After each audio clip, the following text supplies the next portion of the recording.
My brother-in-law died suddenly, and now my sister and her kids have to sell their home. That's why I told my husband we could not put off getting life insurance any longer.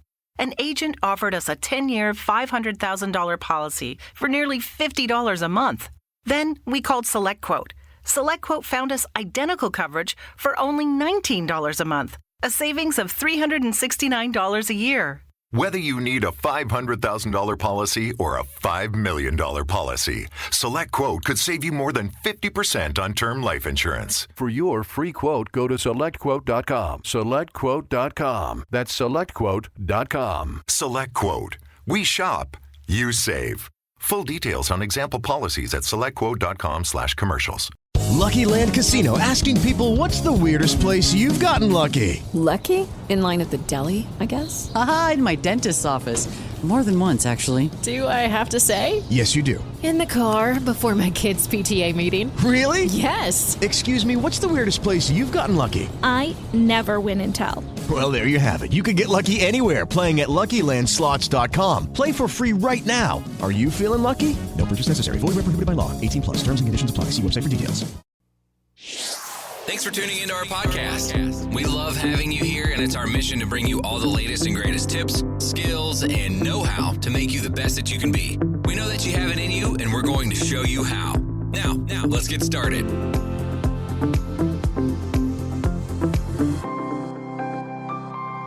This episode is powered by Poddex. Thank you for tuning in today. You are now listening to That Will Never Work podcast with your host, Maurice Chisholm. Hey everyone, how are you doing today? You know, last episode we had talked about taking time out for yourself, right? And finding out what you love, what you like to do. You know, sometimes you need to do that. You need to take that time to step back and reevaluate where you've been and what you're doing currently to where you're trying to get to. Today, I just want to talk to you a little bit about, as I was taking my time out for personally, I had gone through some old records. We were doing some cleaning out. We are trying to renovate our house like other responsible adults. Not saying if you're an adult and you're not doing that, but you know, and I said that because that's one of the jokes that I have with one of my neighbors, that we're trying to be responsible adults and take care of our property and things like that. So in the midst of doing this clean out, I had come across some old awards I had gotten in the first grade. Now, if you notice, I said first because, you know, back then you couldn't pronounce all the letters. So first grade. And in this, these two awards, one of them was for scholarship from my actual first grade teacher. The second one was for musicianship. And it said I was for great musical achievement or something along those lines. I posted it on my social media. And I'm going to tell you that when I looked at that and the feeling I had trying to, remember who my first grade teacher was, I can't remember her face to save my life, to be honest. I remember vaguely, but it is not very clear. And I do believe that she's no longer with us among the living. But I appreciate the level of confidence that she had given me or presented to me at that time. I remember getting that award for scholarship and feeling achieved or recognized in a place where I was not comfortable in being. And here's the reason why I say that. I personally never attended Get Set or kindergarten, for those that remember Get Set. But I never attended Get Set or kindergarten. My first school experience was the first grade. And for me to be able to have that experience, go through it, feeling awkward, being around other kids on an everyday basis, because unfortunately, my two other examples of kids being around were, one, my brother who's 2 years younger, and then I had a cousin who was 2 years younger. So, I was around them enough. The other examples were me going to church on Sundays. So I was around other, 5, 6, 7-year-olds, I guess, but on a very limited level. But to be with these kids every day and feeling out of sorts, if you will, having this sense of I don't belong, being the new kid on the block, because some of them did have kindergarten together.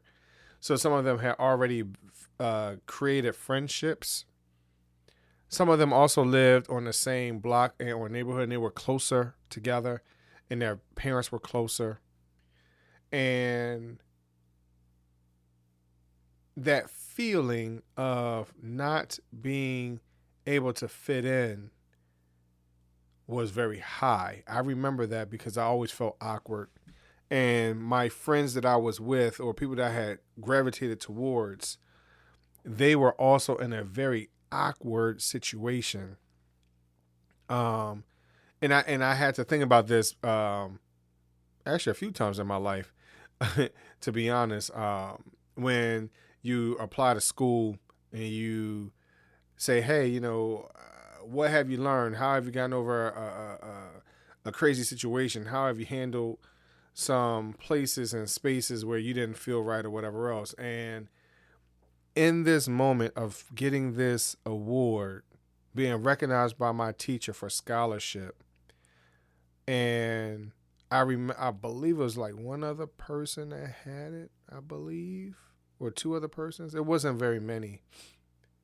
I felt achieved and honored to get that award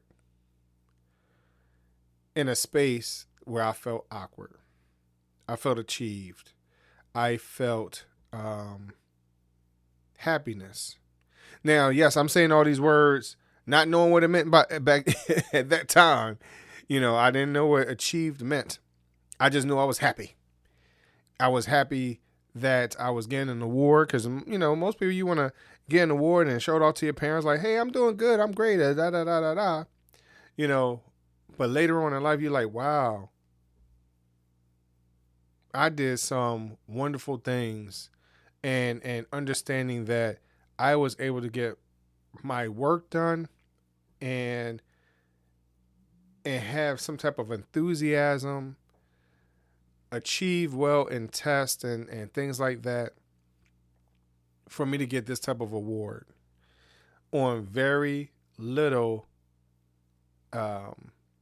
exposure to the schooling process prior to. I adapted rather well. Now, my aunts and uncles who are only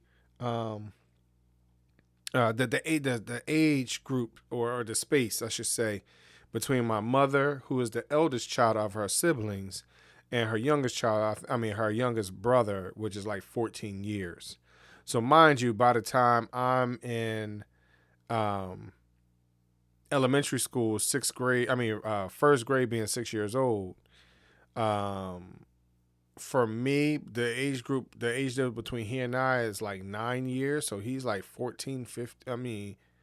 He's like 15 years old. So he's still in school, high school at that. So he was around and he was able to help me grow. My aunt, who is not quite 20 years older than me,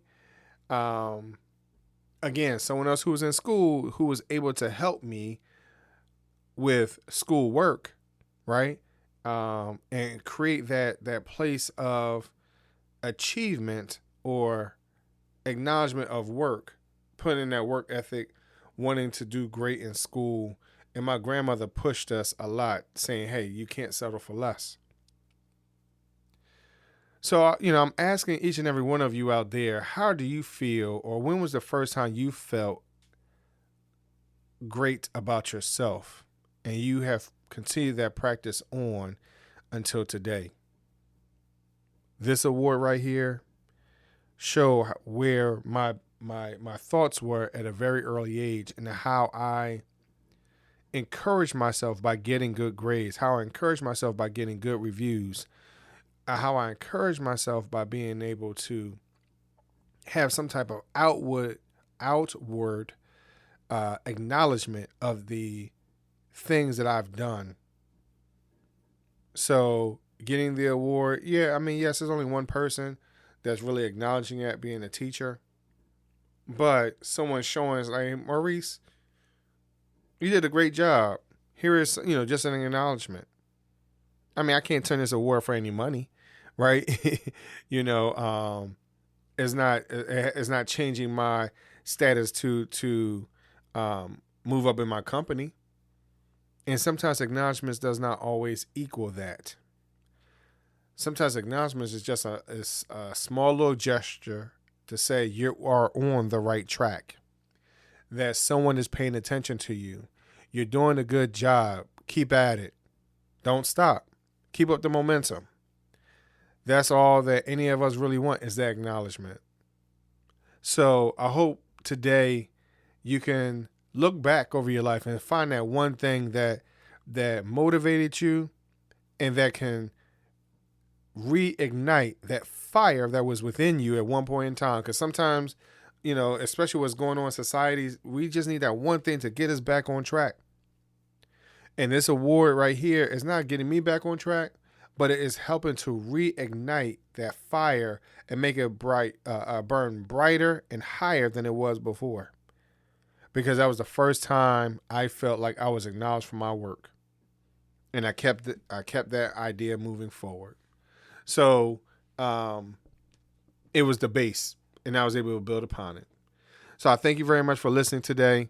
Please be sure to like, share, and subscribe to That Will Never Work podcast. Peace.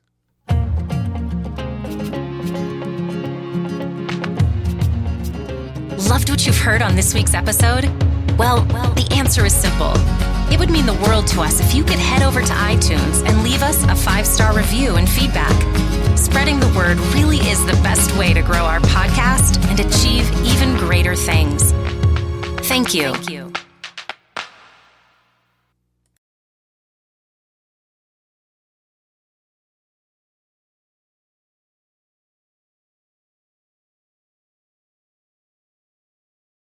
With the Lucky Land Slots, you can get lucky just about anywhere. This is your captain speaking. We've got clear runway and the weather's fine, but we're just going to circle up here a while and get lucky. No, nothing like that. It's just these cash prizes add up quick. So I suggest you sit back, keep your tray table upright, and start getting lucky. Play for free at LuckyLandSlots.com. Are you feeling lucky? No purchase necessary. Void where prohibited by law. 18+ terms and conditions apply. See website for details.